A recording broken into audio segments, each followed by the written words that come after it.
Hello, my name is Detective Jacobs. You said you wanted to make a statement regarding the killing of your elderly neighbor. Well, uh, here I am. I'm here to take your statement, Mr. Edwards. Oh, yes. No, I'm afraid the handcuffs stay on. Well, don't take it personally, Mr. Edwards. That's how we treat everyone who sits in that chair. Yes. Um, I did hear that you've been complaining to the guards of having an inner ear infection of some sort. Yes, and loud noises bother you. I'll try my best to keep my voice down when addressing you, Mr. Edwards. Mm-hmm. Well, I imagine that your stay in jail so far has not been a pleasant one. Well, individuals in jail tend to be angry, loud, obnoxious. Yes.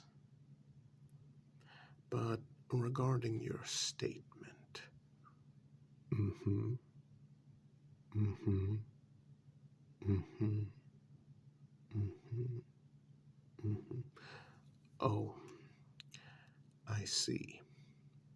So you killed your elderly neighbor because you claim he's the executioner. Yes. The individual that half the city loves and half the city hates. Half the city thinks he's a heroic vigilante, and the other half thinks he's a serial killer. Yes. Mr. Edwards,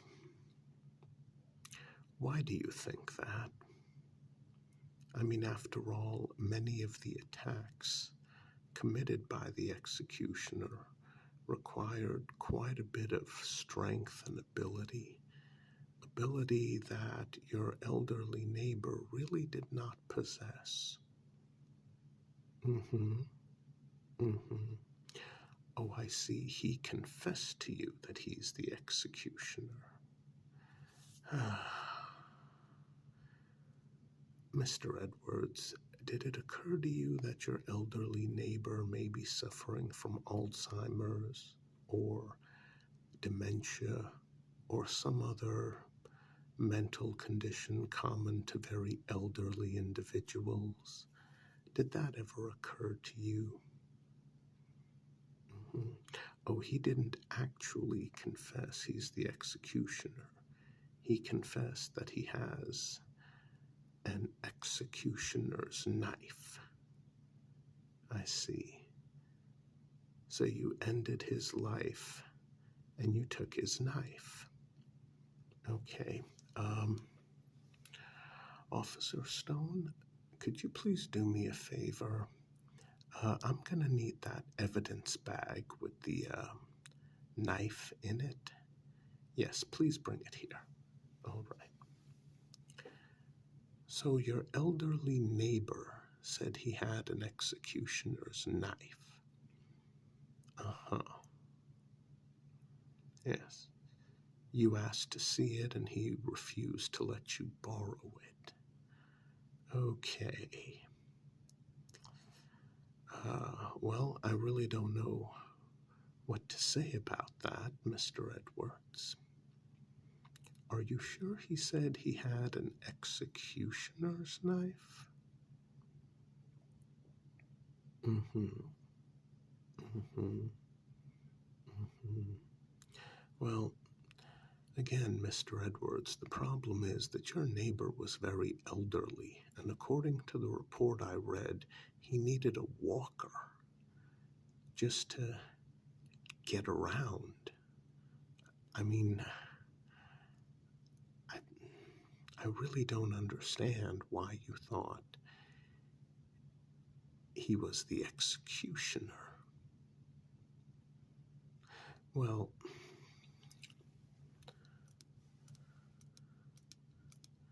Mr. Edwards, that really doesn't prove anything. Sometimes the executioner has gone weeks in between attacking someone.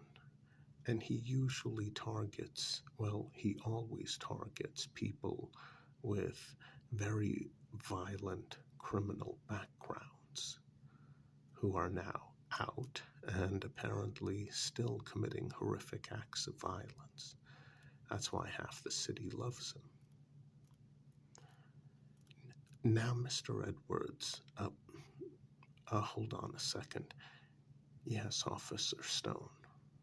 Uh-huh. Well, where is it? Are you kidding me? All right, take it out of the bag and hand it to me.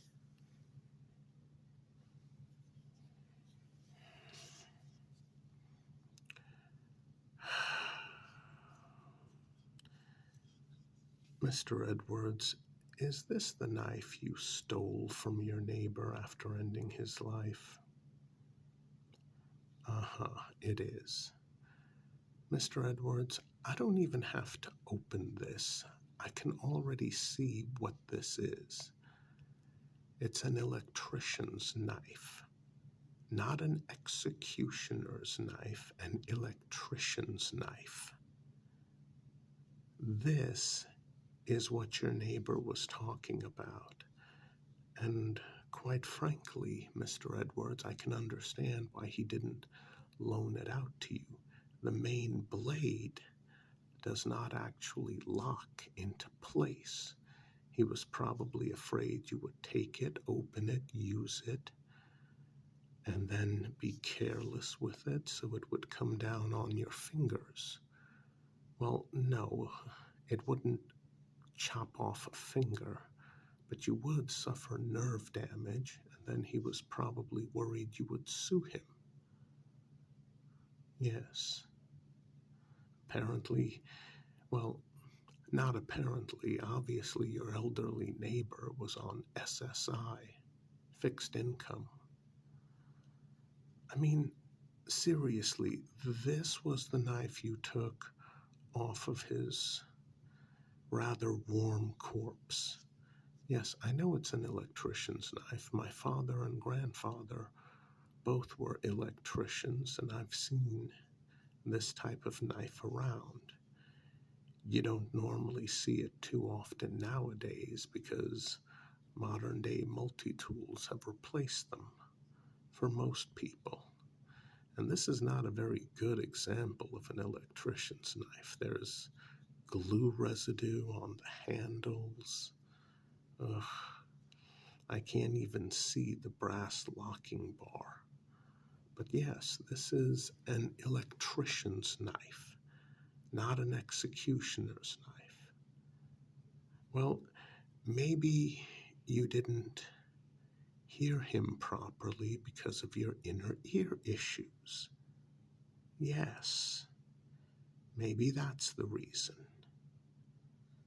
I mean, I don't even have to open this up. I can already tell this is an electrician's knife, and yeah, a really badly made one.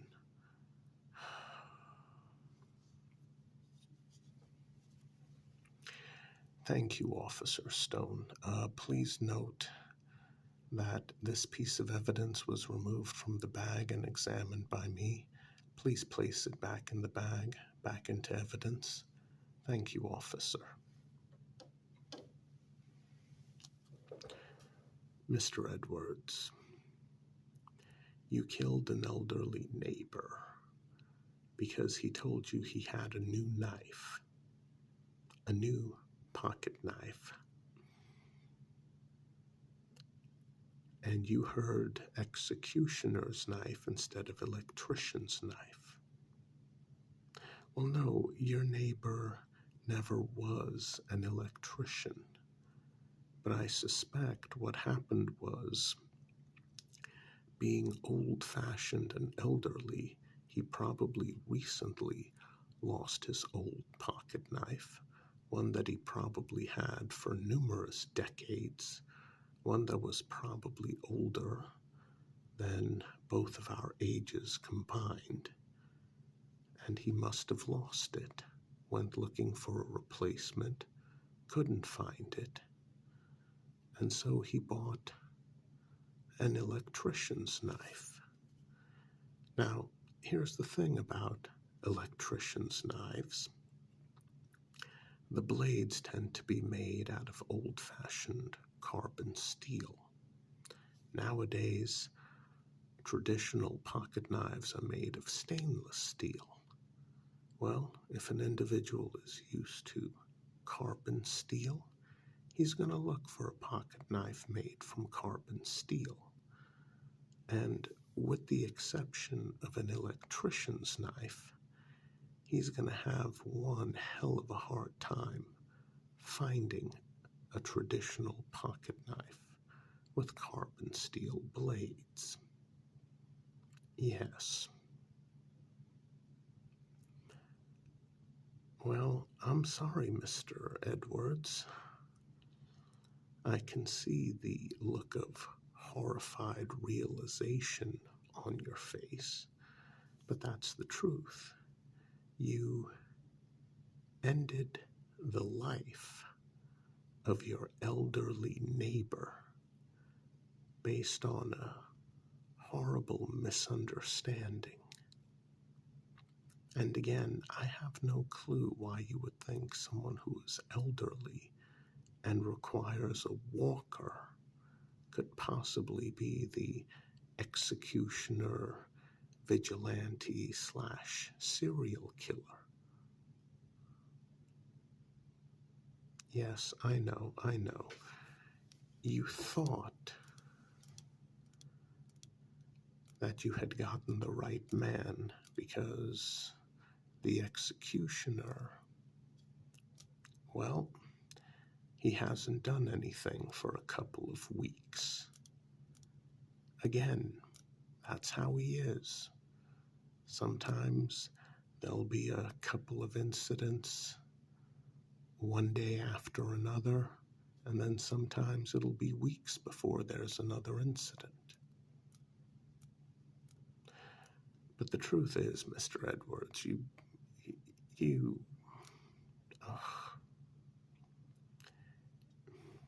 basically chose violence. You chose to act on literally no real evidence. And you basically ended up brutally ending the life of an elderly neighbor who, according to you, when you were arrested, always treated you well, was always friendly, and a very kind-hearted pillar of the community. Well, trust me, Mr. Edwards, under the circumstances, even with your inner ear infection, you're better off in jail, where none of those community members can get to you and express their severe displeasure over what you did.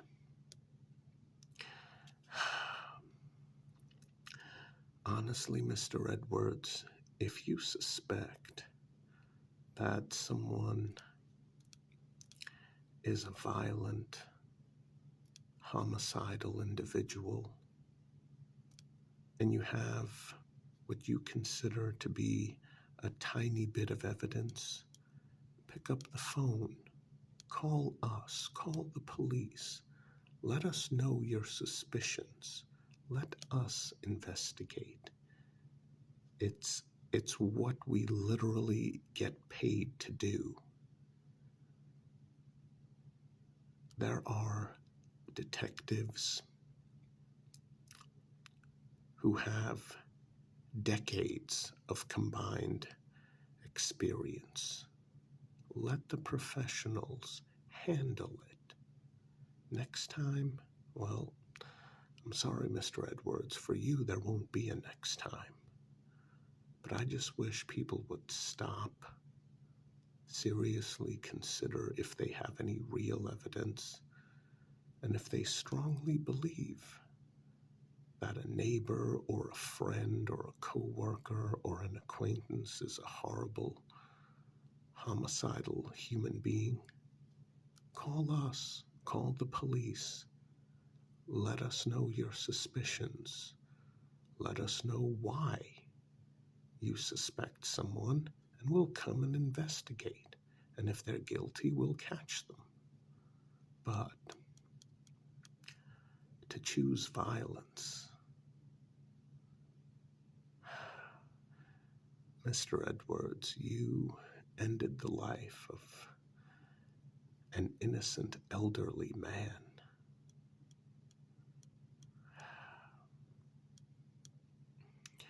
You'd like to speak with your attorney?